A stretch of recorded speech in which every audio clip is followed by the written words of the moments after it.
In this video, we're going to talk about the pros and the cons of living in Holladay, Utah. Because no place is perfect, but maybe we'll find that Holladay is the perfect place for you. Hey guys, I'm Christopher McGee. I'm the owner of Halcyon Real Estate, associated with the Keller Williams Marcus Center here in Salt Lake City, Utah. And I help people relocate from all over the place to right here in the Salt Lake Valley.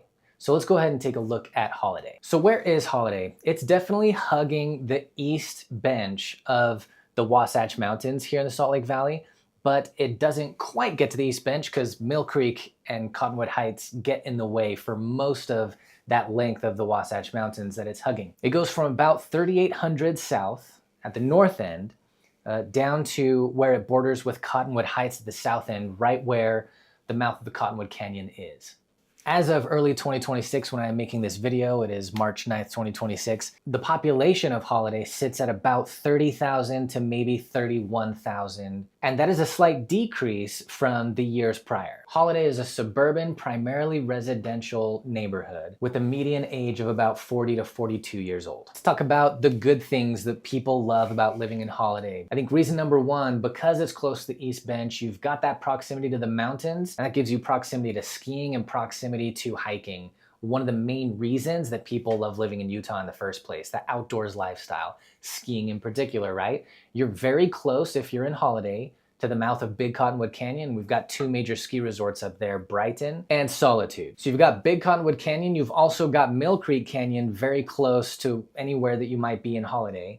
And both those canyons have a lot of very popular hiking trails as well. Now, because it's right here on the East Bench, where a lot of the first settlement happened in the Salt Lake Valley, we've got a lot of large, green, and heavily wooded lots here in Holladay. There's a lot of shopping and restaurants. My favorite restaurant in Holladay is probably Cafe Madrid. Great place. It's easy to drive past and almost not know that you drove by it. It's just right there along Highland Drive, basically surrounded by neighborhoods, but it's a local favorite. Another hot spot is Tuscany's, and there's a whole bunch of restaurants right there at the mouth of Big Cottonwood Canyon. Some of it is on the Holladay side, and some of it is on the Cottonwood Heights side, all at ready access to residents of Holladay, of course. We got some great spots for golf in Holladay. One of them is my favorite golf spot, and it's just like 4 minutes away from my house. It's the Old Mill Golf Club. The front nine, I'll just let you know, are way easier than the back nine. We've also got Cottonwood Golf Club right there in Holladay, so you're not gonna be too far from golf if that's something you enjoy. And the last pro that I'll mention to living here in Holladay is property taxes. Property taxes in Holladay are quite low relative to the national median. The national median is about 1.02% of the value of the home, and in Holladay it's 0.55%. So that's significant. And let's go ahead and let that lead into our cons for living in Holladay. Con for living in Holladay is that property taxes might be low, but the home values are so high that what you're paying in property taxes might not feel like a win anyway. The current range of prices for what is active on the market in Holladay right now goes anywhere from $650,000 to $14 million.